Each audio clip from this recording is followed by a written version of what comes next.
Ya, suara saya terdengar ya. Terdengar Kakak Ika merdu. Merdu Selamat gagah. siang.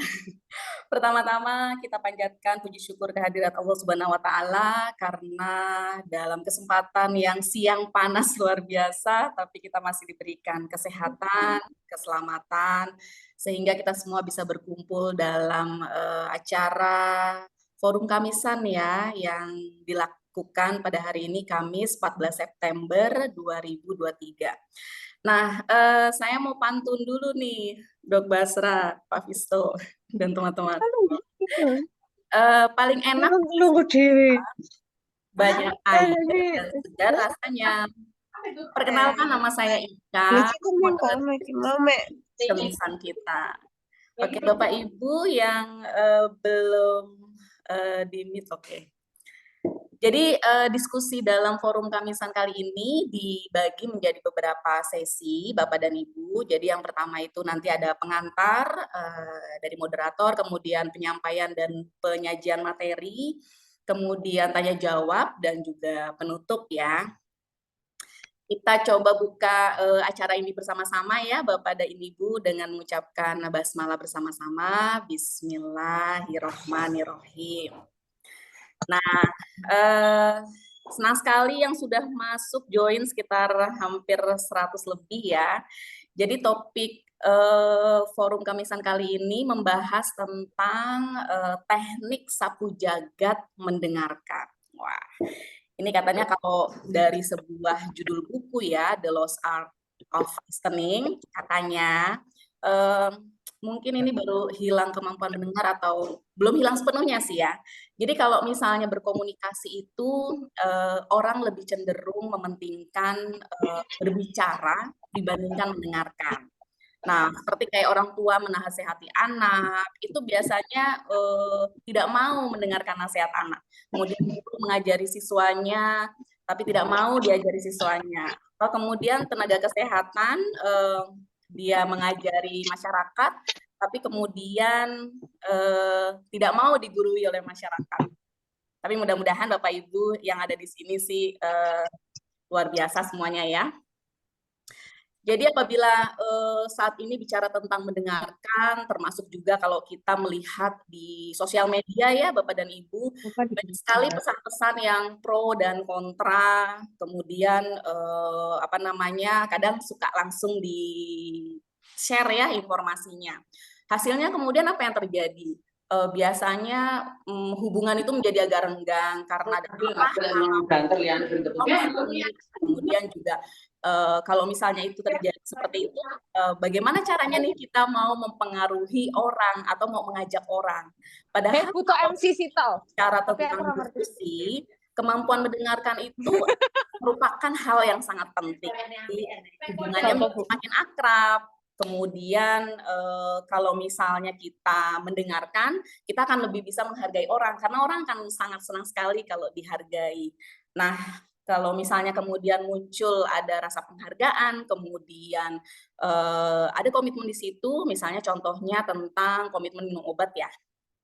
Ketika bicara komitmen, maka ketika masyarakat kemudian mereka berkomitmen secara sendiri, mengatakan sendiri bahwa oh ya, teratur harus minum obat. Artinya itu adalah hal keberhasilan bagi seorang komunikator. Jadi memang tenaga kesehatan itu dituntut untuk bagaimana caranya kita menjadi seorang komunikator yang mempunyai kemampuan berbicara dan mempunyai kemampuan yang mendengarkan secara lebih.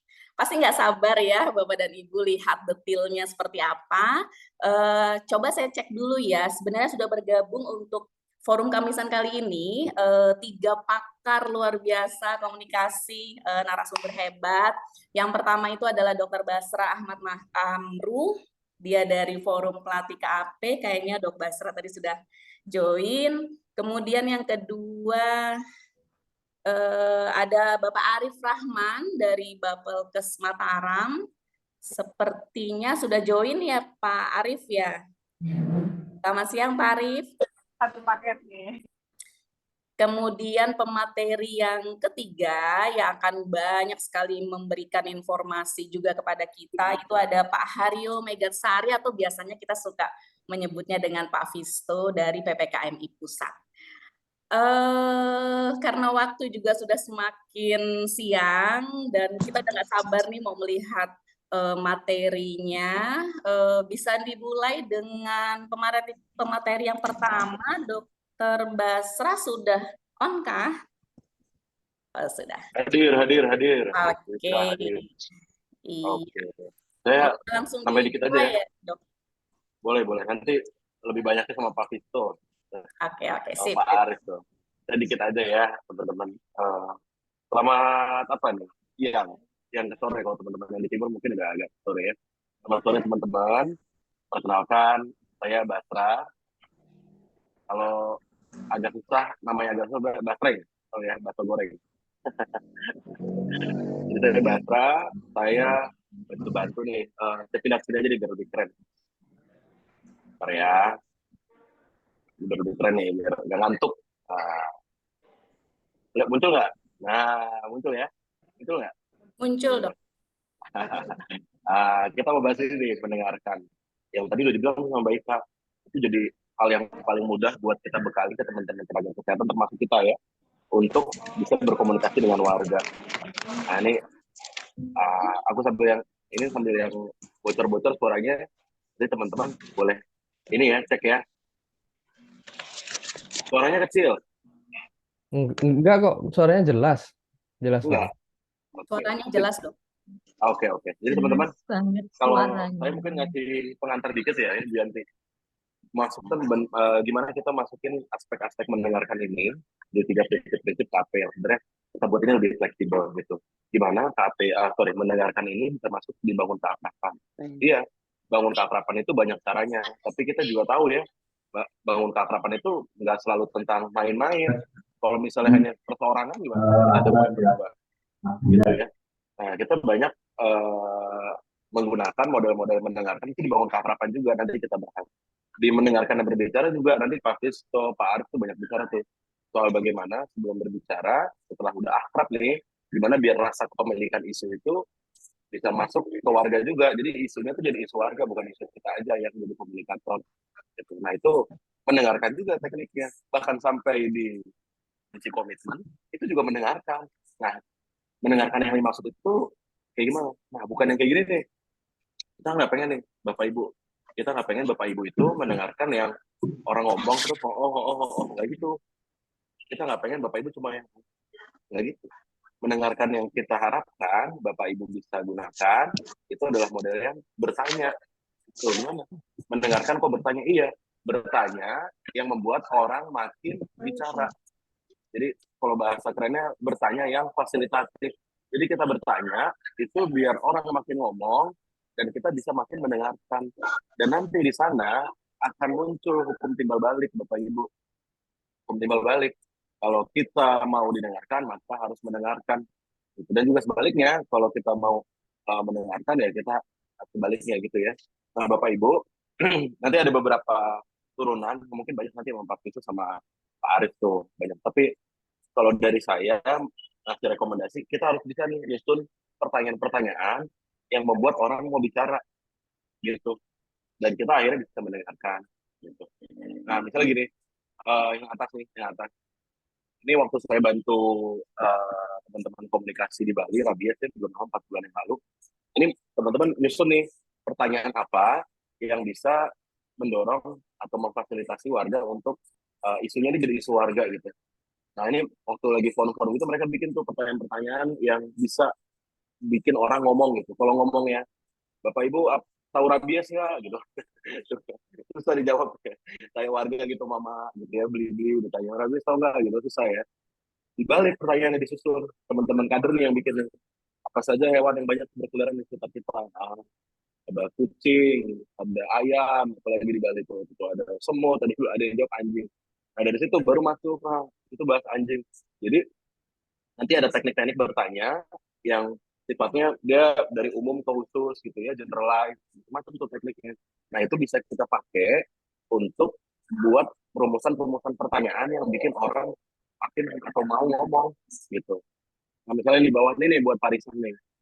Misalnya Bapak Ibu mau ngomong imunisasi gitu.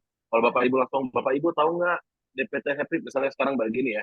Bapak Ibu tahu nggak vaksin PCV? Nah, susah tuh.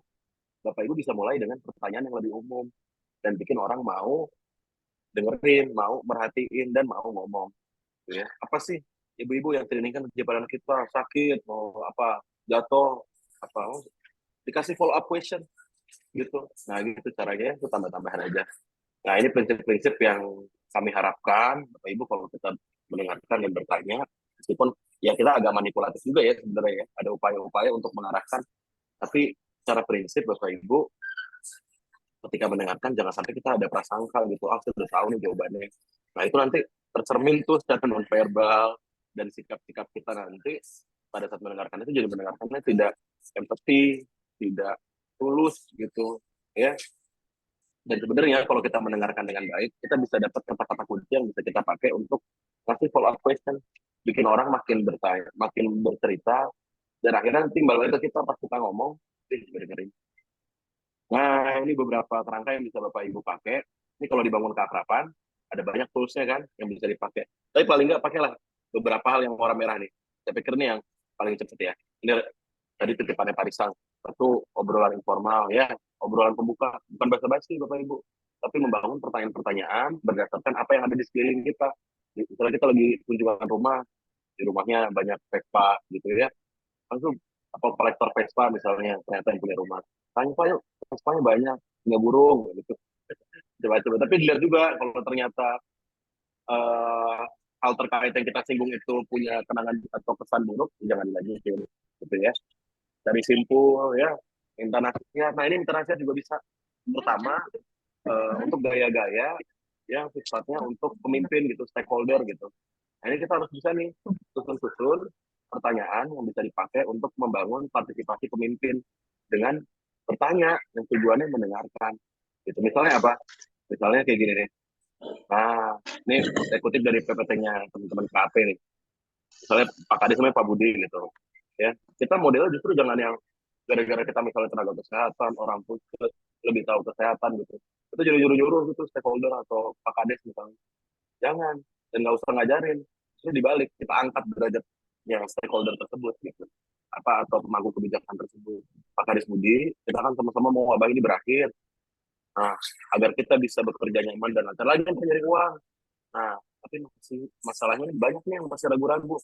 Kira-kira kami butuh arahan nih Pak Kades, apa yang perlu dilakukan? Dibalik itu, ini diangkat. Nah, itu model-model yang bisa dipakai. Nah, ini prinsip-prinsip nanti mungkin dari Pak Visto sama Pak Arif lebih banyak ya. Tapi kalau secara prinsip, kami berharap untuk bisa mendengarkan dan menyusun pertanyaan-pertanyaan yang membuat orang mau bicara, gitu ya. Kita harus bikin pertanyaan-pertanyaan tersebut, bikin orang mau ngomong, mau ngobrol, bukan kita nyombong. Bapak Ibu, apa itu antigen? Oh, Bapak Ibu ada yang tahu nggak sama vaksin rotavirus? Nah, gitu, jangan nyombong gitu. Tujuan kita biar orang mau ngomong gitu. Nah, misalnya kayak gini nih, pertanyaan nih contoh ya, itu ada 4 kan, tingkatan DPT, apa yang dimaksud antigen, sebulan terakhir, anaknya ada yang sakit, siapa yang mau anaknya sakit, kira mana yang gampang dijawab? Kan yang dua dari bawah kan. Nah, padahal tujuannya sama, kita mau bahas imunisasi. Tapi kalau pertanyaan kita di awal itu tidak menarik, tidak mendorong orang buat ngomong, nah, ntar isunya jadi isu kita sendiri juga gitu. Susah gitu ya, pertanyaan-pertanyaan terbuka dicoba ya gitu. Ini nanti mungkin banyak dikembangkan sama Pak Arif sama Pak Visto ya, lebih lanjut. Tapi selain untuk model-model mendengarkan yang bertanya tadi, ada model-model yang kalau dijabarkan kayak gini nih, model-model generalization ya, yang terlalu umum, sisi yang belum terungkap, misalnya siapa misalnya, siapa di sini ya, Bu Yanti. Bu Yanti anaknya suka makan ayah, apa suka makan ikan nila misalnya, oh selain ikan nila apalagi gitu ya. Itu kalau distortion sisi lain, oh kalau selain ikan apa, misalnya ayam, atau sisi yang bertentangan. Jadi model-model ini prinsip-prinsipnya ini bisa dipakai buat Bapak Ibu nanti pelatih teman-teman kader, teman-teman promoter buat menyusun pertanyaan-pertanyaan yang bisa dipakai untuk bikin orang mau ngomong gitu. Dan ketika orang sudah mau ngomong, tinggal sikap-sikap mendengarkan kita jalankan. Gitu.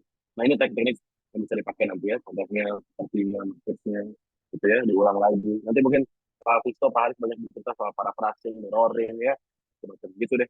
Jadi saya gitu aja buat pengantar. Nanti tambah-tambahannya kita diskusi ya. Terima kasih.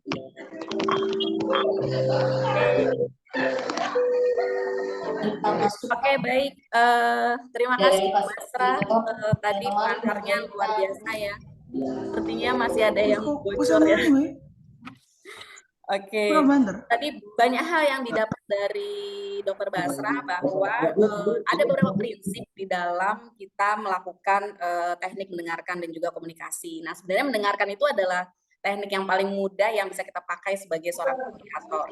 Jadi bertanya itu, kemudian mendengarkan secara aktif, jangan ada prasangka ternyata ya. Nah, tadi Dr. Basra juga bilang, nanti banyak nih informasi-informasi lebih lengkap dari Pak Visto sama Pak Arif. Yuk kita langsung lanjut dengan pemateri yang kedua dari Pak Arif. Pak Arif Rahman dari Bapelkes, silakan waktunya, disilakan Pak Arif. Baik, Assalamualaikum warahmatullahi wabarakatuh. Ini bukannya yang kedua Mas Visto ya, ini dia lu. Gak enak kita mau melangkahi pimpinan. Enggak. Enggak, Pak Arif. Insya Allah. Izin ya Bapak Ibu sekalian ya, izin memperkenalkan diri, saya Arif Rahman dari PPKMI NTB ya. Jadi sore hari ini bukan untuk ya, kita berbagi karena saya menyadari ya, kita teman-teman ini pada ahlinya semua ya, karena learning by doing ya teman-teman, sehari-hari sambil melakukan dan mengerjakan apa yang kita bahas sekarang. Apalagi teman-teman sehari-harinya berinteraksi ya, melakukan interaksi. Jadi saya tidak ingin menggarami lautan begitu Kak. Begitu ceritanya Mas Aryo sama Pak Dr. Basra ini ya. Baik, tadi saya sempat dihubungi Mbak Ami ya untuk memberikan apa cerita-cerita terkait dengan pengalaman kita. Izin share screen boleh Mbak Ida, Bu Farida ya? Silakan Pak Arif. Iya, iya izin share screen. Jadi memang kalau kita belajar tentang bagaimana teknik mendengarkan dalam konteks public speaking atau ada, sebenarnya kalau kita melihat berbicara itu sama pentingnya dengan mendengarkan gitu. Bagaimana keterampilan kita berbicara itu sama pentingnya dengan bagaimana kita mendengarkan audien kita gitu. Jadi sehingga kalau ada apa namanya ada motivasi mengatakan bahwa public speaking atau apa adalah seni, mendengarkan pun adalah merupakan suatu seni gitu. Bagaimana kita mendengarkan. Tadi banyak disampaikan oleh Pak Dr. Basra, disampaikan oleh Bu Ayu gitu ya, bagaimana kita mampu mengelola. Jadi kita mulai dari sini Bapak Ibu. Kalau kita mulai dulu, kenapa sih kita harus lebih banyak mendengarkan? Jadi tadi disampaikan oleh Dr. Basra, kita bagaimana memancing audien kita atau memancing pasien kita atau kita supaya mereka mau berbicara sehingga kita bisa mendengarkan. Nah, ini yang harus kita pahami dulu pertama-tama. Nah, ini mungkin sudah sering kita mendengarkan ya Bapak Ibu teman-teman bahwa semua orang tuh punya hak, punya pagar, punya apa mental untuk berhak untuk mendengarkan dan berhak juga untuk tidak mendengarkan kita. Berhak untuk menyampaikan pesan dan berhak untuk juga tidak menyampaikan pesan yang kita inginkan gitu kan. Nah, ini kita sebut dengan pagar. Tapi di sisi lain juga orang juga kita juga punya remote dan punya orang itu. Nah, ini yang tadi dimaksudkan bagaimana kita mampu merebut remote-nya orang itu sehingga kita eh, sehingga kita bisa leluasa untuk memberikan atau menyampaikan pesan yang kita inginkan. Orang ter apa namanya mau mengikuti apa yang kita arahkan gitu. Jadi kadang-kadang juga ketika di suatu forum kadang-kadang kita juga akan menemukan ada orang kita kelihatannya wajahnya asik gitu, wajahnya kelihatannya serius, tapi juga kita belum tentu apakah orang tersebut menyimak kita apa tidak gitu.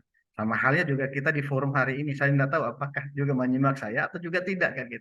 Nah, ini satu hal yang penting untuk kita bagaimana kita mampu merebut remote kita, mengajak teman-teman untuk berinteraksi. Tapi sebelum saya berlanjut, Saya mau bisa minta tolong dibuka dulu apa namanya mikrofonnya semuanya.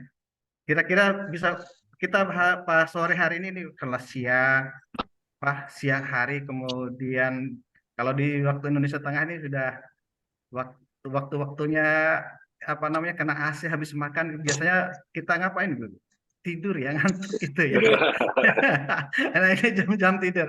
Tapi saya mau nanya, kira-kira kita di siang hari ini kita bisa fokus apa tidak hari ini kalau menyimak dan tidak gitu?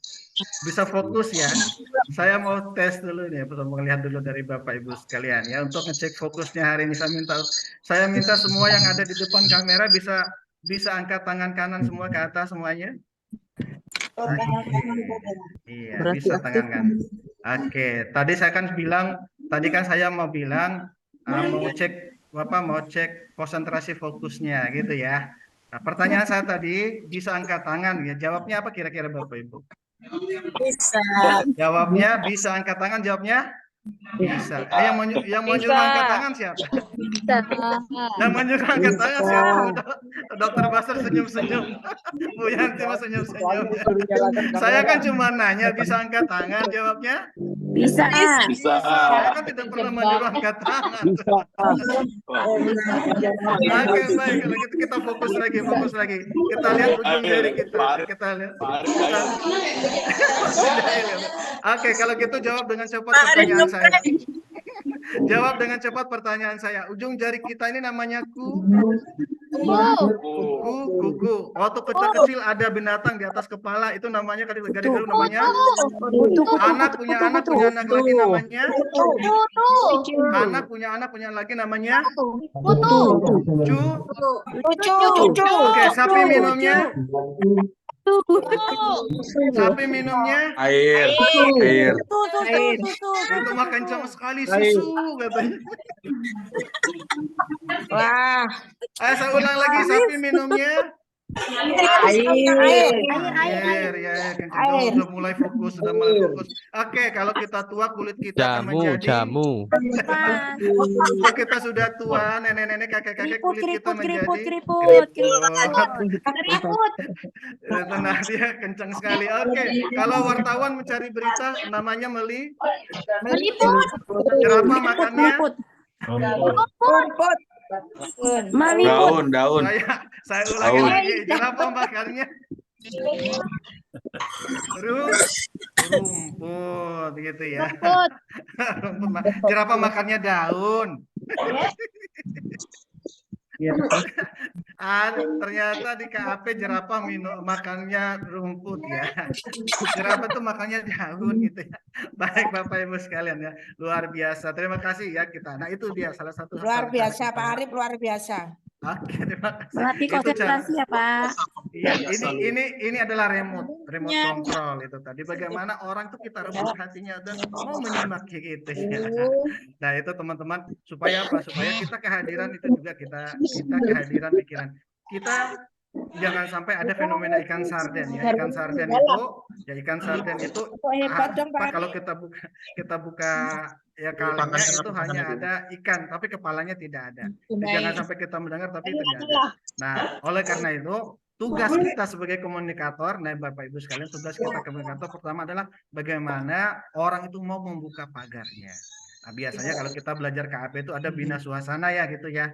Ada bina suasana, ada lagu-lagu. Nah, kalau katanya Pak Risang itu adalah salah satu bentuk kognitif, bagaimana kita mengambil hati. Komunikasi yang kita lakukan adalah komunikasi itu nyampainya ke hati, bukan ke otak gitu ya katanya. Kalau saya minjam katanya Pak Risang. Oke, di mute mandiri. Mute mandiri guys. Halo guys, mute mandiri ya. Mute mandiri dong, untuk masih ada yang ngomong bocor. Oke, saya lanjutkan saja. Mungkin yang berbicara mungkin tidak menjawab. Oke, baik Pak Ibu sekalian. Nah ini juga salah satu bentuk. Nah tadi sudah disampaikan sama Bu Ayu gitu kan, bagaimana kalau kita berbicara, kita berkomunikasi, ya. Kita ini sedang komunikasi. Ini sekarang kita sudah langsung nih learning by doing. Kita belajar, ada orang berkomunikasi tapi satu sisi lagi berbicara ya. Pertanyaan selanjutnya, kita mau ngikuti Zoom ini mau ngapain sih kan gitu. Nah, itu juga dan ini juga pasti akan, kalau sebaliknya itu juga akan terjadi dengan kita. Bapak Ibu ketika menjadi suatu komunikan ya, ketika kita menjadi komunikator, ketika kita berbicara menyampaikan pesan, satu kuncinya katanya Pak itu jangan baperan gitu ya, jangan baperan. Pasti akan ada yang ngomong sendiri, tapi pasti ada kan yang berbicara dengan temannya. Nah, inilah salah satu teknik Iya. kita bagaimana kita mampu menarik perhatian audiens kita itu supaya apa? Supaya mau mendengarkan kita. Keren, Pak, keren. Kita bisa mengangkat pagar gitu ya. Kita buka pagarnya gitu ya.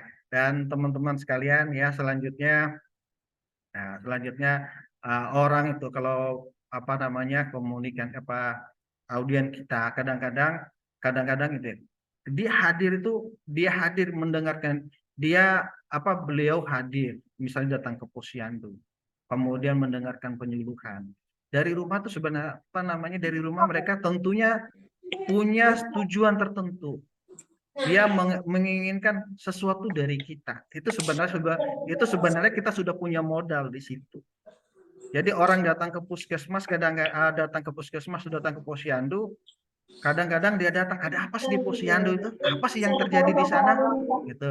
Apa sih yang terjadi di situ? Oh, ternyata ada meja 1, 2, 3, 4, 5 ya. Oh, ternyata ada bubur kacang hijau. Ternyata ada edukasi di situ. Nah, ketika orang mendengarkan hadir ke meja untuk mendengarkan penyuluhan, tentunya orang itu punya niat, ada insight yang ingin dia terima.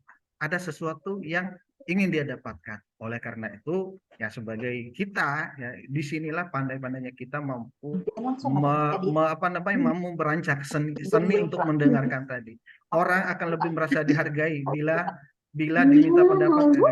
Jadi benar tadi tuh katanya Pak Basra, Dokter Basra barusan. Ya, jadi ibu-ibu ya, jadi jangan nanti kita tahan diri dulu.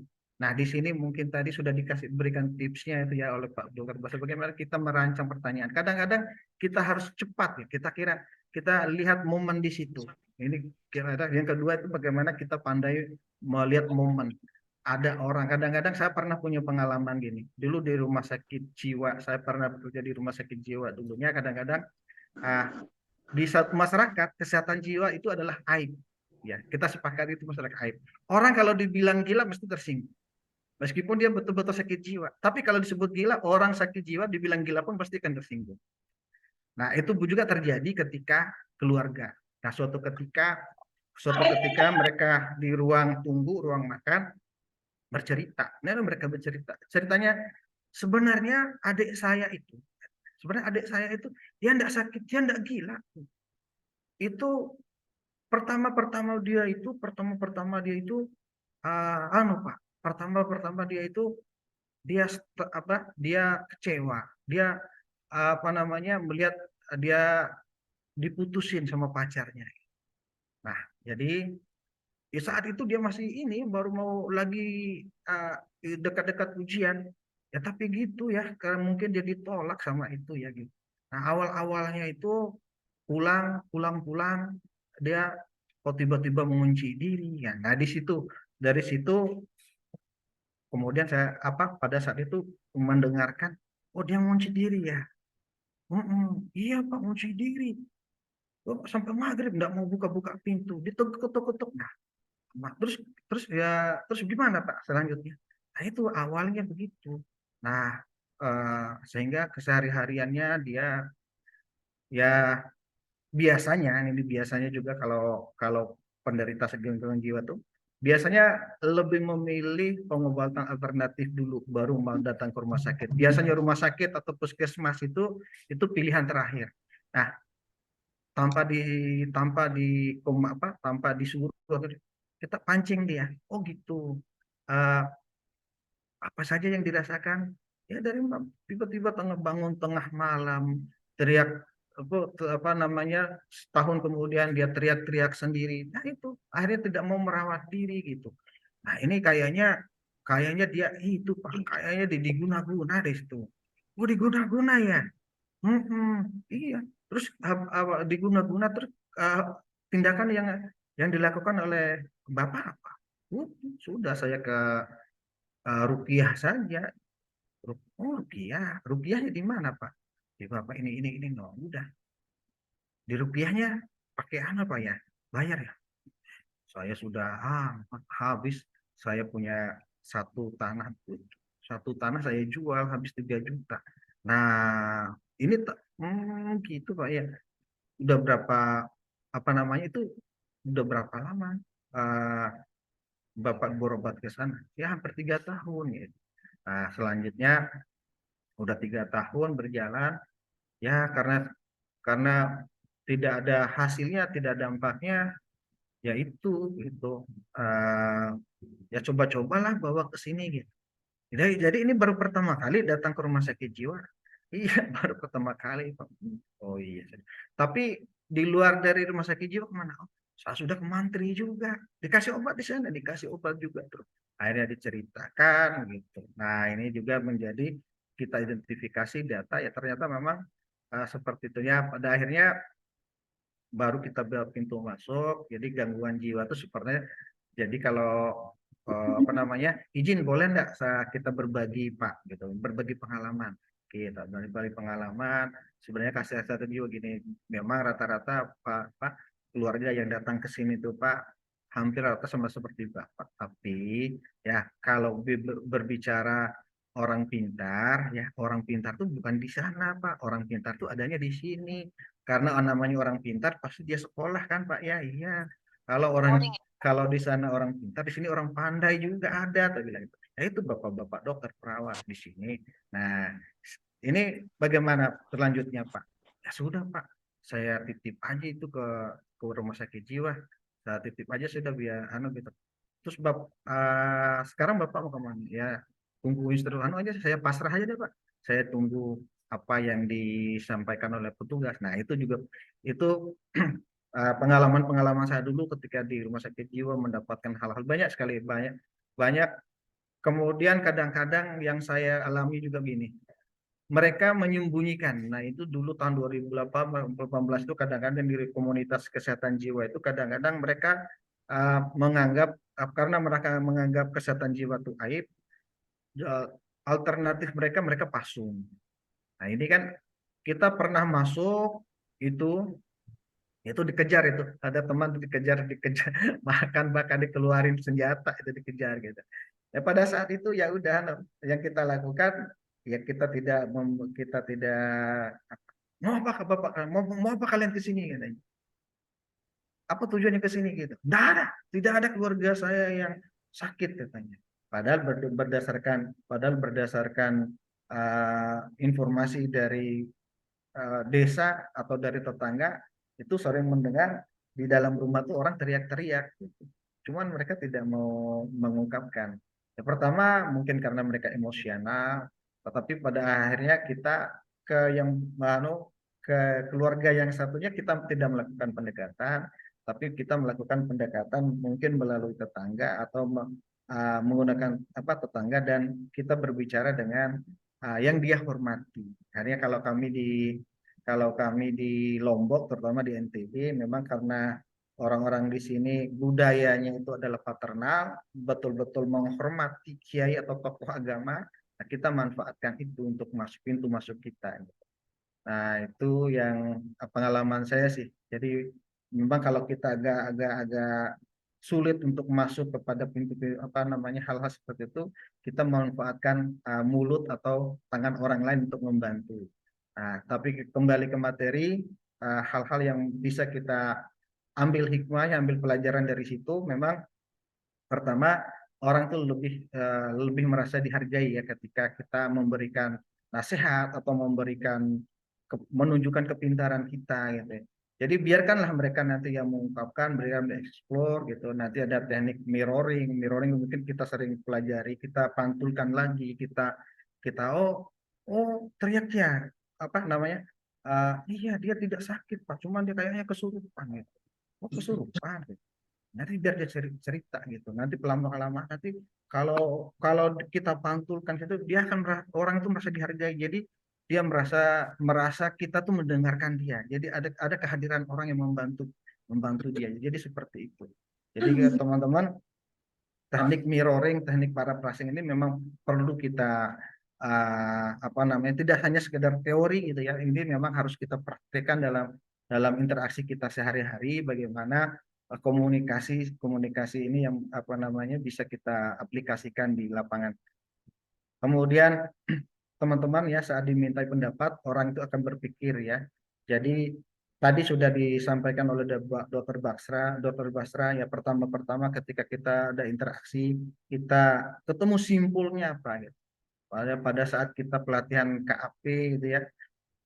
Nah ini kedulingkan pada pelatihan KAP itu kemarin kita mencari simpul. Ternyata ada teman, oh saya dari Palu katanya. Wah, suami saya juga Palu itu.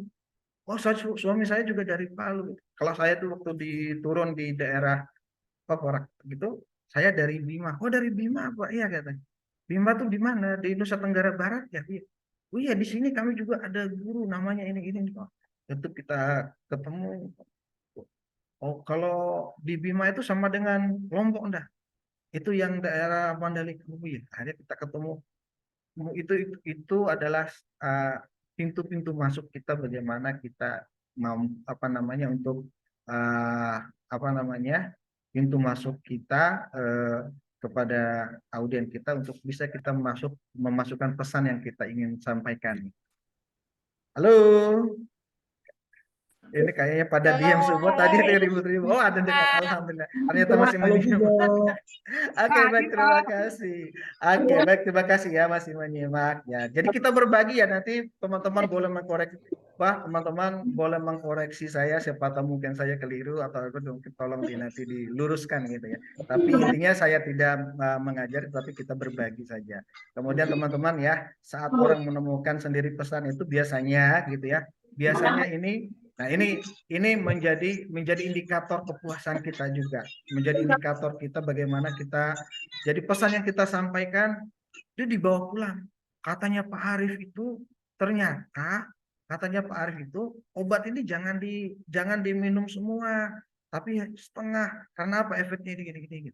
Oh, katanya Pak Arif itu obat itu jangan minum dengan ini, harus pakai air putih saja.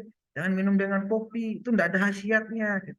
Itu nanti biasanya mereka itu, biasanya kadang-kadang kita sama lah mungkin dengan kita ya. Kadang-kadang kita, hal yang kita dapatkan informasi, kalau kita sudah mendapatkan apa namanya, mendapatkan kalau pesan untuk kita action gitu, itu senang sekali rasanya. Sama audiens kita tuh juga gitu. Jadi misalnya kalau kita kan punya insight tuh. Misalnya saya ingin tujuan saya ikut pelatihan ikut forum Kamisan ini, saya ingin mendapatkan hal-hal apa sih tentang KAP gitu. Ketika pesan yang disampaikan oleh Dr. Basra, Dr. Risa, oleh Dr. Basra, kemudian oleh Pak Risan, teman-teman, ketika itu saya dapatkan, itu luar biasa sekali dalamnya. Kita, kalau saya begitu, saya dapatkan, dan itu biasanya itu saya ulang-ulang tuh, saya sampaikan ulang-ulang. Nah, saya berpikir jangan-jangan orang audiens kita itu yang mungkin akan sama dengan kita. Saat mereka menemukan pesan, mereka menemukan insight yang dia ingin dapatkan dari apa yang dia tidak dapat sebelumnya, itu biasanya dia akan berbagi, akan menjadi suatu kebanggaan, ada peningkatan pengetahuan lagi. Nah, ini juga menjadi lebih positif. Saya pernah menonton reel satu, dan ceritanya di situ ada reelsnya si ini Bim Bim dari grup Slang itu. Nah, waktu itu dia cerita gini, dulu saya waktu zamannya ngebir gitu, dia minum dulu ngebir waktu dia muda, itu pernah sekali waktu anaknya tuh usia 8 tahun pulang dari sekolah, kemudian disampaikan sama anaknya, papa katanya, kata guru agama saya ya, katanya guru agama saya, bir itu haram loh katanya. Nah itu katanya Bim langsung tersentak itu, tapi namanya orang tua kan tidak mau kalah depan anak. Nah dia jawab, asal jawab aja keceplosan, kalau mabuk itu baru haram. Tetapi dengan kata-katanya seperti itu, dia itu menjadi pikiran terus. Hingga anaknya sudah usia 20 tahun, cerita itu tetap diingat. Nah ini satu pesan, artinya kita bisa mengambil kesimpulan bahwa pesan positif itu kalau sudah melekat di hati, kita melekat menjadi bagian dari hati itu akan lama hilangnya gitu. Nah, ini yang kita inginkan jadi teman-teman. Jadi bagaimana kemampuan kita mendengar, bagaimana kemampuan kita ini memang betul-betul harus latih. Kemudian selanjutnya Bapak teman-teman, jadi mendengar itu tadi sudah disampaikan ya. Jadi mendengar itu bukan semata-mata kita, oh gitu ya. Apalagi kalau kita sambil main HP, apalagi kalau itu biasanya. Nah, yang ingin pesan yang ingin saya sampaikan di sini teman-teman, jadi mendengar itu bukan diam saja, artinya juga satu tadi disampaikan di slide terakhir Pak Dr. Basra itu nonverbal. Itu bagaimana kita betul-betul menggunakan gestur tubuh kita untuk berkomunikasi. Nah, ini gestur tubuh ini mempengaruhi.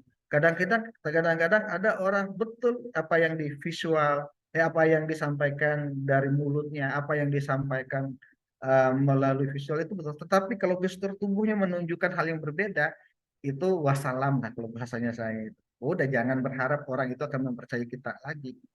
Nah, ini yang hal-hal yang memang bagaimana kita mengatur bahasa tubuh, membuat orang itu yakin, itu memang antara kata-kata. Jadi kalau bahasa saya itu kata-kata, intonasi, mimik wajah, bahasa tubuh itu adalah suatu hal yang perlu kita pelajari.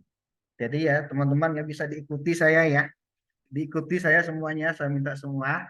Jadi teknik mendengar komunikasi itu adalah kata-kata, ikuti saya, kata-kata, ikuti gerakan saya. Jadi komunikasi adalah kata-kata, Komunikasi adalah kata-kata, intonasi, intonasi, mimik wajah, mimik wajah, bahasa tubuh. bahasa tubuh. Sekali lagi, jadi komunikasi adalah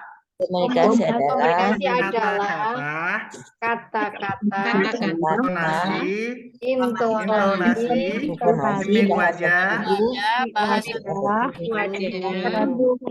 tubuh. Nah, 3 itu ya, itu yang harus kita latih ya teman-teman ya. Termasuk bagaimana kemampuan kita juga untuk mendengarkan ya. Baik, selanjutnya teman-teman sekalian, jadi macet ya nih. Bentar. Nah, ini tadi ya misalnya ada kasus ya, tanyakan kalau ada ibu hamil bilang, tuh suami saya melarang saya ke ini posyandu gitu. Oh, dilarang. Oh, dilarang kenapa gitu. Nanti dia ceritakan tuh. Nah, ini nyambung, pantulkan, nyambung. Kemudian biar dia ceritakan, tanyakan lagi, pantulkan, nyambung. Nah, ini juga hal-hal yang jadi Bapak Ibu sekalian ya. Jadi teknik-teknik mendengarkan ini barusan saya dikasih sama Mbak Ami, ini slide terakhir. Jadi kadang memang ya kadang orang berpikir sulit untuk mencari perhatian orang lain ya. Tapi ya kadang-kadang kalau ini kita mampu, ini merupakan suatu kebahagiaan, merupakan suatu kepuasan tersendiri bagi kita seorang komunikator gitu ya. Nah, ini juga agar perhatian kita semakin intens pada kita ya. Ya kita harus bisa bagaimana kemampuan kita ya, bagaimana kemampuan kita agar orang itu mampu menghargai gitu ya, mampu menghargai kita mampu menghargai audien kita. Nah, ini nanti ada beberapa ragam tekniknya, kita bisa menggunakan parafrase, mirroring, empati gitu. Kemudian memfasilitasi. Nah, ini juga bisa kita latih. Sebenarnya ini hal-hal keterampilan ya. Kadang-kadang memang kalau kita lihat jarang, bukan jarang ya. Memang kadang-kadang kita tuh kadang-kadang lebih menginginkan kita yang didengar daripada orang mendengarkan kita gitu ya. Nah, ini memang yang harus kita atur ya. Memang kita ini tuh dari jangan baper dan bagaimana kita mampu menahan diri. Nah, ini yang memang kita perlu kita latih. Jadi teman-teman ya, jadi kadang-kadang ya terakhir juga kita kalau kita nanti sudah mampu mendengarkan, kita memberikan pesan ya, terakhir kita kunci dengan komitmen gitu ya, kita buat 3 dan ini kita bisa mendapatkan momen-momen seperti ini ya, jika orang itu betul-betul punya menginginkan sesuatu insight dari kita, dan yakin orang itu rela datang mendengarkan kita, orang-orang itu atau rela datang ke posyandu pasti ada sesuatu yang ingin dia uh, inginkan gitu. Jadi kalau tidak seperti kalau kalau tidak ada insight yang dia dapatkan, tentunya ini akan menjadi pengalaman dia. Nah, ini juga momen-momen seperti ini, peluang atau momen seperti itu memang harus betul-betul kita manfaatkan. Jadi kalau bahasanya kalau saya pribadi mengatakan, saya mau membuat rumus itu, apa sih ini gitu? Apa sih ini gitu kan? Kenapa ini gitu? Kemudian saya merancangnya tuh apa gitu lah, dari membuat informasi itu apa sih gitu, sehingga kemudian terakhir bagaimana kita mencarikan solusinya. Jadi ada call to action, bagaimana kita memberikan sesuatu. Kalau dari pengalaman saya waktu KAP dengan teman-teman di preteli itu katanya Pak Risang, kemudian kita kita preteli, kemudian membuat meragukan supaya dia sungguh-sungguh gitu. Kita ragukan supaya dia sungguh-sungguh. Oh, beneran? Yakin? Kalau begitu besok saya tunggu ya di posyandu ya. Saya daftarkan ibu di antrian pertama lah. Kayak seperti itu. Jadi itu. Nah, ini juga hal-hal, dan kemudian kita membuat apa sih yang bisa kita bantu di situ. Call to action itu apa sehingga orang itu mau dan merubah perilakunya gitu. Dengan dengan apa yang kita sampaikan Bapak Ibu. Nah, terakhir mungkin Bapak Ibu sekalian ya, bagaimana kita mampu atau menjadi seorang pendengar yang baik itu. Jadi intinya Bapak Ibu kita berusaha untuk mendengarkan audien kita sepenuh hati gitu ya. Jangan sampai ketika berkomunikasi kita memotong pembicaraannya dia, biarkan dia berbicara. Apakah dia ngelanturnya nanti tidak apa-apa, biarin aja gitu. Tapi gestur tubuh kita, bahasa tubuh betul-betul sepenuh gitu. Nah, kalau dia mungkin agak melenceng, dia dari ini bias lah gitu, ya baru kita mungkin memantulkan kembali itu tadi masuk di situ. Kemudian beri pernyataan-pernyataan yang bisa dimengerti oleh audien kita ya, dengan bahasa ibunya, dengan bahasa bahasa daerahnya atau apa gitu. Nah, dan jangan dan paling penting adalah empati kita ya, dan tenangkan ya lawan bicara kita. Kita berikan dia solusi gitu. Call to action tadi ada kita bagaimana kita menawarkan solusi. Dan ini yang memang sebenarnya kalau kita berbicara memberikan ini gampang, tetapi untuk di lapangan kadang-kadang ternyata sulit. Oleh karena itu, karena ini ranahnya adalah skill, keterampilan, kata kuncinya adalah latihan, latihan, dan latihan terus. Jadi seperti itu Bapak Ibu ya, yang bisa saya sampaikan. Mohon maaf, dan satu lagi tadi, jangan pernah keluar dari kata-kata kita kepada audien kita untuk menghakimi dia.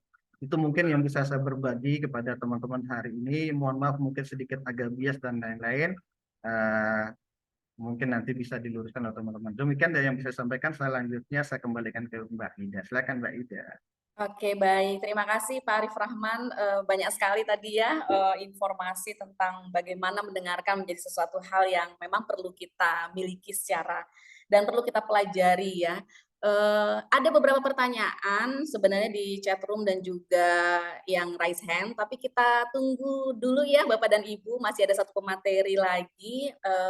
Kami persilakan kepada Pak Visto dari BPKMI untuk presentasinya.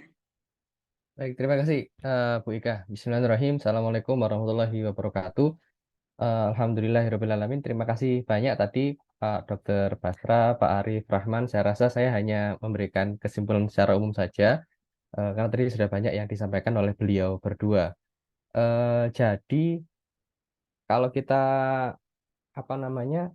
mau melihat kembali dan mengkerucutkan dari apa yang sudah dipaparkan oleh Pak Dr. Basra dan Pak Arif, kurang lebih ada beberapa poin penting yang harus kita perhatikan.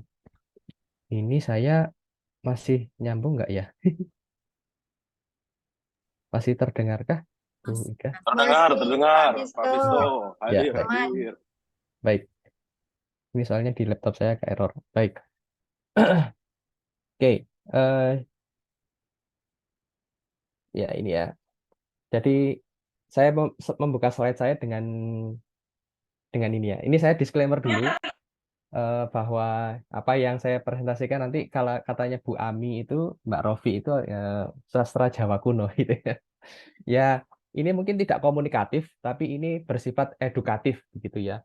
Artinya yang ingin saya sampaikan mungkin delivery-nya PowerPoint-nya ini ada bahasa Inggris begitu. Ini juga bagian dari apa namanya variasi supaya kita semua bisa terpapar oleh apa namanya bahasa-bahasa asing begitu ya. Sehingga kalau kita diajak ngomong dengan bahasa asing itu ya kurang lebih kita bisa nyambung begitu. Sekali-sekali lah ya, Dr. Basra izin ya ini kita menggunakan bahasa Inggris. We have 2 ears and 1 mouth so that we can listen twice as much as we speak. Kurang lebih artinya Tuhan itu memberi kita itu 2 telinga gitu ya, dan 1 mulut, sehingga kita itu diharapkan oleh Tuhan itu untuk bisa mendengarkan 2 kali lebih banyak daripada kita berbicara, begitu kurang lebih begitu ya. Ini filosofi mendasarnya seperti itu. Termasuk bahwa kita itu mempunyai 2 mata, kita diminta untuk lebih banyak memperhatikan daripada lebih banyak berbicara, kurang lebih seperti itu. Dan kalau kita perhatikan dari beberapa literatur memang kita mendengarkan itu ternyata hampir sama ya dengan kita bernafas ya. Jadi sebetulnya ketika kita alamiahnya itu kita kurang lebih itu hampir sama seperti kita hampir bernafas. Bahkan karena kita seringnya untuk mendengarkan begitu ya, terkadang itu kita abai dalam mengasah skill untuk mendengarkan gitu ya. Kita abai dalam mengasah skill kita untuk mendengarkan. Makanya ini aspek mendengarkan ini menjadi penting begitu. Kenapa kok ini listening itu menjadi salah satu skill komunikasi? Tadi Pak Dr. Basra, Pak Arif tadi juga sudah menyampaikan. Ini saya hanya menambahkan saja. Kita itu butuh praktek sebetulnya ya. Sehingga ketika kita mendengarkan itu, kita itu penting untuk bisa memahami diri kita sendiri dulu sebetulnya ya. Sehingga kalau kita mau mendengarkan orang lain tuh kita seharusnya bisa mendengarkan diri kita sendiri terlebih dahulu. Ya. Makanya di sini kalau kita lihat itu dalam proses komunikasi itu, oke kita berbicara itu adalah bagian dari skill komunikasi, tapi jangan lupa kalau kita ingin dihargai oleh orang lain, kita juga harus bisa mampu mendengarkan orang lain gitu. Dan ini kita perlu yang namanya itu practice. Practice make perfect begitu ya. Ada 10 langkah untuk bisa menjadi apa namanya pendengar yang efektif begitu ya. Yang pertama ini bisa ini ya apa namanya tidak harus 10 ini harus dilakukan semua, tapi paling tidak ada beberapa poin penting yang perlu untuk diidentifikasi gitu ya. Ini ya, misalnya face the speaker and maintain eye contact. Ya. Be attentive but relax gitu ya. Jadi step 1, step 2 ini terkait dengan, terus step 3 itu terkait dengan apa yang harus kita lakukan gitu ya. Kemudian listen to the words and try to picture what the speaker is saying. Apa yang dikemukakan oleh yang menyampaikan, yang berbicara, kemudian kita membayangkan gitu ya. Kita membayangkan kira-kira bagaimana sih proses atau pesan-pesan yang disampaikan oleh itu. Jangan menginterupsi gitu ya, jangan menginterupsi. Ini orang terkadang itu sering apa namanya karena ini apa namanya nafsu, kadang-kadang bernafsu untuk pengen segera sampai apa sih yang mau ngomongin gitu ya. Itu kadang-kadang itu karena kita tidak sabar gitu. Makanya jangan interupsi. Ya. Kemudian kadang-kadang bos kita malah kerja aduh. lo gitu oh yang itu kredensial nggak Mute. Di mute dulu. Oke, baik. Jadi kalau kita perhatikan di sini langkah berikutnya itu adalah kita menunggu pembicara tersebut untuk berhenti sejenak dan terkadang ada pertanyaan-pertanyaan klarifikasi begitu ya. Kita bisa mengklarifikasi gitu ya. Kemudian ada beberapa fase juga, ada beberapa momen mungkin kita juga perlu konfirmasi, ask question to ensure understanding gitu ya. Kemudian ke-8 tadi juga sudah disinggung juga sama Pak Arief tadi, empati, simpati gitu ya. Kemudian ada regular feedback, kemudian pay attention itu artinya nonverbal cues ya. Jadi tadi katanya Pak Arief kan tadi intonasi gitu ya, terus kemudian ada mimik wajah begitu kan. Nah, itu adalah bagian dari mendengarkan sebetulnya. Ini kalau kita berbicara secara teoritis, sebenarnya ada 4 area kalau kita listening itu. Jadi kalau di bahasa Inggris itu ada perbedaan mendasar antara listen dan hear gitu ya. Jadi hear ini fasenya atau tingkatannya itu lebih rendah daripada listen kalau hear itu. Jadi hear itu sifatnya itu hanya menangkap suara saja, tapi kalau listen itu lebih jauh dan mendalam gitu ya. Makanya kalau Bapak Ibu ikut ujian TOEFL atau ujian IELTS itu ya, itu tidak ada yang namanya tes hearing, tapi tesnya tes listening. Jadi makanya menggunakan konsep listening dalam komunikasi itu, bukan hearing. Jadi yang pertama makanya kalau proses listening itu yang pertama itu malah hear dulu. Jadi menangkap suara terlebih dahulu, ada klarifikasi, interpretasi dan respon gitu ya. Ini sebetulnya kalau di slide saya ada beberapa penjelasan lebih mendalam. Nanti silahkan insya Allah Mbak Rofi atau Mbak Ami nanti bisa men-share begitu ya. Nah, kemudian apa hambatan orang itu kok tidak mau mendengarkan gitu ya? Karena tidak mudah mendengarkan itu. Orang itu terburu-buru gitu ya, bernafsu, pengen tahu, karena kita semua itu sekarang berkejaran dengan waktu.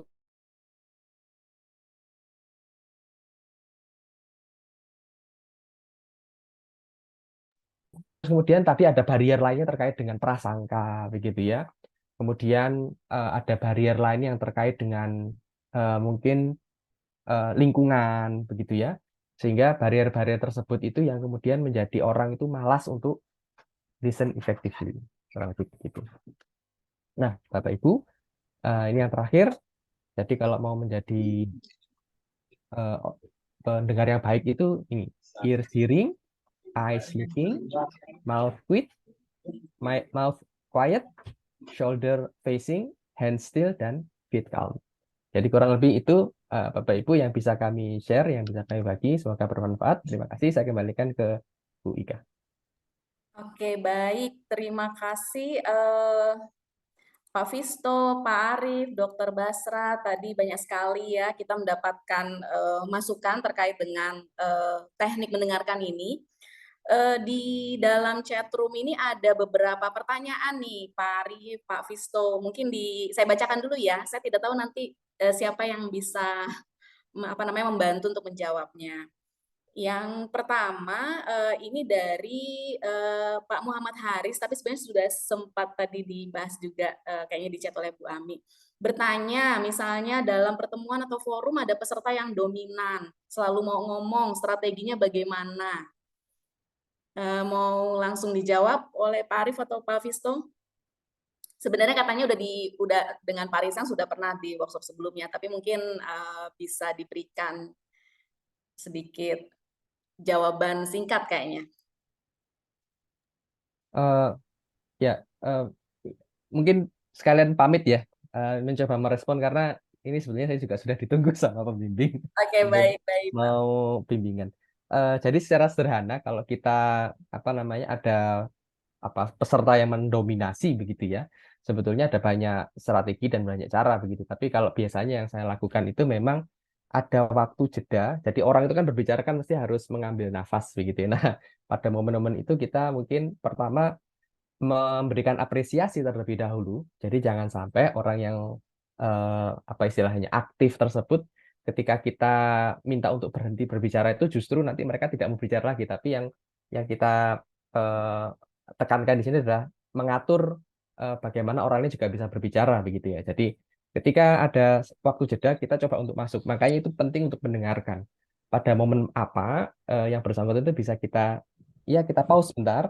kita beri apresiasi dan langsung kita coba alihkan ke peserta yang lain. Itu beberapa tips yang pernah saya lakukan ketika ada orang yang mendominasi dalam suatu kelompok. Begitu. Itu mungkin Bu Ika dan Bapak Ibu, mohon maaf ini saya harus mundur ini karena Baik, ada terima Ini kasih. bahaya nih, tinggal saya sendirian. Dokter Basra masih itu. ada Dokter Basra. Gitu. Oh, Mungkin Bapak Ibu yang lain juga bisa Hadir, memberikan hadir. masukan. Oke, saya mohon izin pamit dulu Bapak Ibu. Terima kasih. Assalamualaikum. Waalaikumsalam. Hadir, hadir. Nah, ini kayaknya jadi ini ya nih apa namanya borongan ke Pak Arif ya. Nanti sama Nah, itu ada Dokter Basra, ada Bu Niken. Ini kan orang-orang hebat semua. ya, banyak nih. Ada Bu Yanti. Oke, baik. Ada beberapa pertanyaan. Pertanyaan yang kedua itu dari Bu Noviani. Pertanyaannya adalah, pada saat kita mendengarkan materi, ada pemateri Ya. lain nih yang mengajak peserta lain untuk ngobrol, sehingga peserta menjadi terbagi. Bukan Iya. mendengarkan, tapi memberikan materi. Oh, memberikan Jadi materi. pada saat kita memberikan materi, ya. Ngambil panggung kita itu maksudnya itu. Betul. Iya. Luar biasa. Tapi saya mau ini dulu ya, mau yang tadi ya, yang dominan. Yang pertama memang ini, kadang-kadang kalau kita, ini tipsnya aja sih teman-teman ya, untuk berbagi saja ke teman-teman. Jadi ketika kita turun ke lapangan, apakah itu kita mau menyampaikan posyandu, baik itu perseorangan, bagaimanapun, kuncinya tetap persiapan ya teman-teman. Artinya kita harus betul-betul menguasai panggung kita. Menguasai panggung itu bukan berarti naik ke panggung dan mendominasi, bukan. Menguasai panggung itu maksud saya adalah bagaimana kita paham situasi kita. Kita analisis wilayah, analisis situasi di situ, sumber suara maksudnya audio yang kita gunakan, kemudian kalaupun kita menggunakan media alat bantu kita harus kuasai semua. Nah, ini adalah bagaimana kita menyiapkan persiapan, kita kuasai panggung kita dulu. Nah, apakah itu nanti di forum itu adalah forum posyandu, apakah di forum pertemuan, apakah audien yang hadir 45 atau kemudian forum FGD, tetap kita harus menguasai panggung kita. Nah, ini untuk mengurangi tadi. Kemudian kembali, jika ada orang yang dominan di situ, kita harus lihat dari fakta gitu ya teman-teman. Kira-kira orang dominan berbicara ini merugikan atau membantu kita. Kadang-kadang kalau kita dengarkan orang dominan, kadang-kadang dia membantu kita itu dalam suatu forum. Misalnya ada forum, di situ orang-orang teman-teman di sekeliling itu apatis, tidak ada yang punya inisiatif untuk berbicara. Ada yang bisa membantu saya untuk Bapak Ibu. Nah, biasanya yang lain itu mungkin karena pertama ya, karena malu-malu, ya enggak apa-apa, biarin teman yang bicara. Tetapi kalau dalam konteksnya itu dia menguasai panggung kita, dia mau mengambil alih panggung kita, nah ini tips yang disampaikan oleh Mas Haryo tadi bisa digunakan. Nah, tips yang disampaikan. Kemudian misalnya orang ini, kadang-kadang kita juga harus menguasai audien. Audien itu sebenarnya ada 4 tipe audien kita. Mau itu public speaking, mau itu tetap sama. Pertama, tipe orang itu datang, tipe saya selalu sebut dengan narapidana. Narapidana ini adalah tipe orang yang datang karena terpaksa. Bisa jadi dia datang ke situ karena disuruh oleh suaminya. Padahal dia punya anunya sendiri gitu. Bisa jadi dia hadir ke situ karena dipaksa oleh mertuanya gitu. Tidak ada keinginan untuk hadir. Di satu sisi kemudian tipe yang kedua adalah tipe turis. Ini biasanya audien kita atau kita datang ke posyandu itu karena ingin reuni atau karena happy aja gitu. Nah, ciri-cirinya berikut biasanya kapan selesainya acara ini Pak, dan biasa cari gitu. Kemudian tipe ketiga saya biasanya menyebutkan dengan tipe teroris.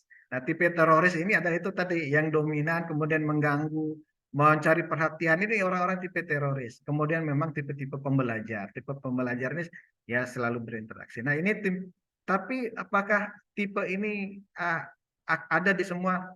Ada, dan juga tentu ada di beberapa pelatihan saya alami, ada di tipe seperti ini, ada juga yang tidak gitu.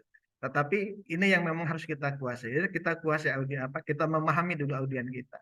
Nah, tadi yang dominan tadi, tipsnya tadi bisa disampaikan seperti yang disampaikan oleh Pak Haryo. Kadang-kadang juga biasanya kita nyampaikan terima kasih informasinya ya. Kemudian tapi harus dihindari perselisihan, hindari. Jangan sampai kita ajak dia berdebat. Biasanya kalau orang seperti itu dia akan menyodorkan apa namanya mau tapi Pak biasanya seperti itu. Nah, apa namanya kalau saya yang biasa saya lakukan menghargai beliaunya, terima kasih informasinya luar biasa, puji dia. Kemudian gestur tubuh saya gunakan.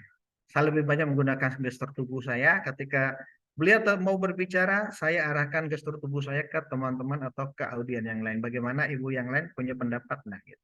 Biasanya kalau orang lain kita arahkan gestur tubuh kita berikan kesempatan buat audien yang lain, yang si dominan tadi biasanya akan berhenti lah gitu. Karena dia tidak menghindari perdebatan. Oh, audien itu lebih senang berdebat dengan si fasilitator atau dengan daripada berdebat dengan sesama audiennya. Kadang-kadang dia hindari berdebat, itu juga uniknya kita tuh begitu gitu. Tapi tidak semua seperti itu sih. Nah, kemudian tadi ada fasilitator, kita sama-sama fasilitator gitu ya. Kalau forumnya Bapak Ibu, kalau forumnya itu adalah panggung kita, ya enggak masalah. Nah, mungkin Bapak Ibu bisa menegurnya secara halus dengan sopan. Mohon maaf, mungkin nanti setelah saya menyampaikan masalah, mungkin kita nanti bisa berbagi nggak Pak. Misalnya kita berdua nih, berdua. Atau nanti kalau ada forum resmi, misalnya kalau forum resmi ya manfaatkan ada moderator kan di situ. Tetapi kalau apa namanya hadir di situ kemudian dia mengambil panggung kita, ya, pertama gunakan gestur tubuh tuh ya, jangan langsung menegur langsung untuk menghindari supaya dia tidak malu juga ya, jangan hindari mempermalukan orang di muka umum. Wah, Bapak ini enggak sopan, Bapak ini enggak punya etika, ini kan saya yang narasumber kan saya. Itu juga dihindari, jangan seperti itu. Artinya izin Pak, mohon izin saya mungkin 5 menit saja saya mau menyampaikan materi ini. Nanti bolehlah Bapak nanti berbagi. Gimana bisa Pak? Kita bisa deal kompromi seperti itu. Itu yang saya lakukan seperti itu selama ini juga. Jangan sampai kita itu juga sebaliknya. Meskipun kita tahu informasi, jangan sekali-sekali merebut panggung orang lain. Itu saja pesan dari saya. Terima kasih. Silakan Mbak Ida. Terima kasih Pak Arief. Ini ada tambahan juga dari Dr. Basrah. Jadi kalau ada orang dominan, bagaimana cara mengelola percakapannya itu dengan cara ikut di dalam percakapannya juga. Gitu. Ada tambahan lagi nih Pak Arief, pertanyaan dari Bu Asifa. Izin bertanya, sebagai tenaga promotor, kita harus memiliki kecakapan dalam berbicara, berdialog dengan orang lain, menguasai materi, dan yang terpenting percaya diri dalam melakukan komunikasi. Mohon sarannya Pak Arief, gimana nih tips dan cara agar skill dalam komunikasi antar pribadinya itu sesuai standar? Ya, baik. Satu quote yang saya dapatkan dan ini makanya itu saya terkesan sekali ketika saya mengikuti pelatihan di Tangerang sama teman-teman di sini. Dokter Basra itu bilang, Pak Arisan, komunikasi itu nyampainya ke hati, bukan ke sini gitu. Jadi Bapak Ibu kita melihat, kita harus bisa mengukur, kita mau tadi itu untuk skill supaya kita pertama ya teman-teman, kita tetapkan tujuan kita apa dulu gitu. Karena apa? Karena kita punya 3 ranah ranah pengetahuan. Yang pertama kan knowledge itu sendiri, kemudian attitude, kemudian baru skill, keterampilan. Nah, kalau ini ranah pengetahuan, itu lagi komunikasi kan ada pengetahuan yang tinggi. Pengetahuan tinggi artinya kalau kita menggunakan pelatihan, kemudian metodenya adalah metode diskusi, itu biasanya itu di forum-forum pelatihan itu pengetahuan level yang tinggi. Tapi kalau pengetahuan level rendah itu ya komunikasi dengan membuat lagu-lagu dengan forum kamisan yang diadakan tiap hari, itu kita banyak diajarkan terus bagaimana membuat lagu. Dari lagu-lagu itu kemudian kita pretel lagi, kita membuat mereka bisa dipahami enggak lagunya kira-kira, dan kita nyanyikan tadi apa. Nah, itu kan pesan yang kita sampaikan, itu pengetahuan rendah. Nah, tadi pertanyaannya bagaimana kita meningkatkan skill supaya kita kalau berbicara skill, Bapak Ibu, dimanapun, apapun keterampilan, kalau pengetahuan keterampilan, kuncinya cuma 3. Kalau untuk kita melatihan, kalau kita berbicara pengetahuan itu dalam ranah skill, menurut guru saya, Pak Zamil Aiza ini, kuncinya ada 3. Untuk supaya kita menjadi ekspor di bidang itu, supaya skill itu. Apa kuncinya 3 itu, Pak Arif? 1, latihan. 2, latihan. 4, latihan. Yang keempat, lakukan. Itu, itu aja kuncinya. Jadi kalau pengetahuan ranahnya keterampilan, ya ibaratnya pisau, kita asah terus tuh. Kan cuman asah doang. Nah, itu tadi. Jadi kalau masalah skill, ya jangan hanya kita ini lakukan, Pak. Nah, 1 nih, kalau saya pribadi ya, kalau saya berbagi pengalaman. Nah, ini kan kami punya grup. Nah, kebetulan saya dulu, pengalaman saya di rumah sakit jiwa tuh, saya termasuk orang yang sosial fobi tuh. Jadi kalau berbicara atau maju ke depan, kadang-kadang gemetar lutut itu waktu SMA, SMP kalau disuruh maju ke depan. Nah, tetapi suatu ketika ada yang kata, Pak Arif silakan maju ke depan, maju ke apa, pimpin doa katanya tuh. Langsung dipimpin doa, maju ke podium. Ya, pengalaman pertama pada saat itu terbata-bata gitu kan. Ya, takut ditonton sama orang banyak lagi, takut salah lagi. Nah, itu hal yang lumrah ternyata. Nah, yang saya lakukan, maju terus, kemudian saya minta untuk di ruang rehabilitasi. Ruang rehabilitasi itu melakukan penyuluhan. Hingga tahun 2012, saya basicnya perawat, biasanya di ruangan, saya minta untuk ke fungsional promosi kesehatan. Nah, di situ saya latih tuh, kemudian saya gunakan ruang rehabilitasi sebagai laboratorium mini. Nah, kemudian saya aktif di Pramuka. Nah, teman-teman Bapak Ibu ya aktif di Pusaka Bakti Husada saya aktif. Orang kok masih udah tua begitu, kok masih ya, udah Pak Arif kan sudah ini, masa masih mau aja melatih. Kalau secara pribadi saya mengatakan bahwa itu adalah laboratorium mini kita. Kita punya kemampuan, kita harus punya forum. Kadang-kadang kalau latihan itu, kadang-kadang ada mungkin kalau kita buka di buku-buku katanya latihan depan cermin. Kan enak juga kalau latihan di cermin. Tapi kalau kita punya laboratorium sendiri, misalnya ikuti forum itu, ngomong aja di depan teman-teman kita, tidak peduli mau benar mau salah, termasuk sekarang gitu. Mau benar mau salah, kita sampaikan aja gitu. Nah, di situ di situ kita lama kelamaan itu kemampuan kita akan terasah itu. Apalagi sekarang tuh katanya tuh saya itu kalau berbicara itu selalu rame. Saya sendiri enggak tahu benar rame enggak gitu. Terus orang gitu. Nah, saya juga enggak tahu benar enggak rame, tapi kadang-kadang saya lihat orang kok ketawa gitu. Gitu. Itu ya, Bu ya. Jadi kuncinya tuh latihan dan latihan.